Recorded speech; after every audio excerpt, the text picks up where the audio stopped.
ఉపాధ్యాయ దినోత్సవ ఉపన్యాసం. గౌరవనీయులైన ప్రధానోపాధ్యాయులకు, ఉపాధ్యాయులకు మరియు విద్యార్థులందరికీ ఉపాధ్యాయ దినోత్సవ శుభాకాంక్షలు. మాతృదేవోభవ, పితృదేవోభవ, ఆచార్య దేవోభవ అన్నారు పెద్దలు.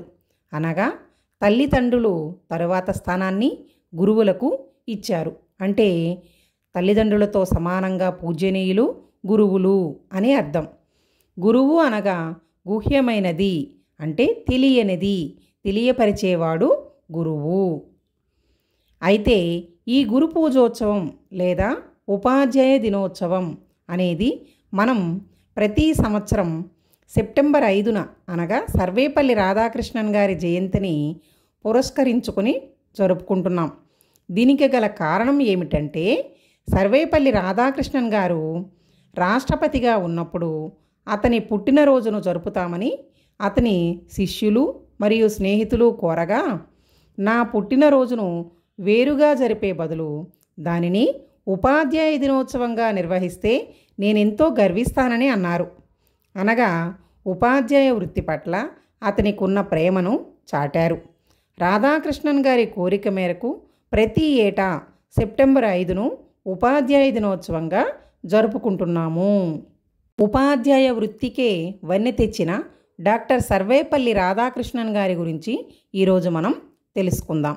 డాక్టర్ సర్వేపల్లి రాధాకృష్ణన్ గారు 1888 సెప్టెంబర్ 5న తమిళనాడు రాష్ట్రంలోని తిరుత్తణిలో సర్వేపల్లి వీరాస్వామి సీతమ్మ దంపతులకు జన్మించారు. చిన్నతనం నుండే అఖండమైన తెలివితేటలు ప్రదర్శించి ఉపాధ్యాయులను ఆశ్చర్యపరిచేవారు. మద్రాస్ ప్రెసిడెన్సీ కళాశాలకు 21 సంవత్సరముల వయసులోనే ప్రొఫెసర్గా నియమితులయ్యారు. 1931 నుండి 1936 సంవత్సరంలో ఆంధ్రా యూనివర్సిటీ వైస్ ఛాన్సలర్గాను, 1939లో బెనారస్ హిందూ విశ్వవిద్యాలయం వైస్ ఛాన్సలర్గాను పనిచేశారు. 1952 నుండి 1962 వరకు స్వతంత్ర భారతదేశ మొట్టమొదటి ఉపరాష్ట్రపతిగా సేవలందించారు. 1962 నుండి 1967 వరకు భారతదేశ రెండవ రాష్ట్రపతిగా పనిచేశారు. తత్వవేత్తగా, భారతీయ రాయబారిగా, విద్యా సంస్కరణల కమిటీ చైర్మన్గా, ఉపరాష్ట్రపతిగా, రాష్ట్రపతిగా ఉత్తమ సేవలందించినందుకు గాను 1954 సంవత్సరంలో భారత ప్రభుత్వం అత్యున్నత పౌర పురస్కారమైన భారతరత్న అవార్డును ఇచ్చి ఈయన్ను ఘనంగా సత్కరించింది. తాను చేపట్టిన రంగంలో అద్వితీయ ప్రతిభను కనబరిచిన రాధాకృష్ణన్ గారు 1975 ఏప్రిల్ 17న చెన్నైలో కన్నుమూశారు.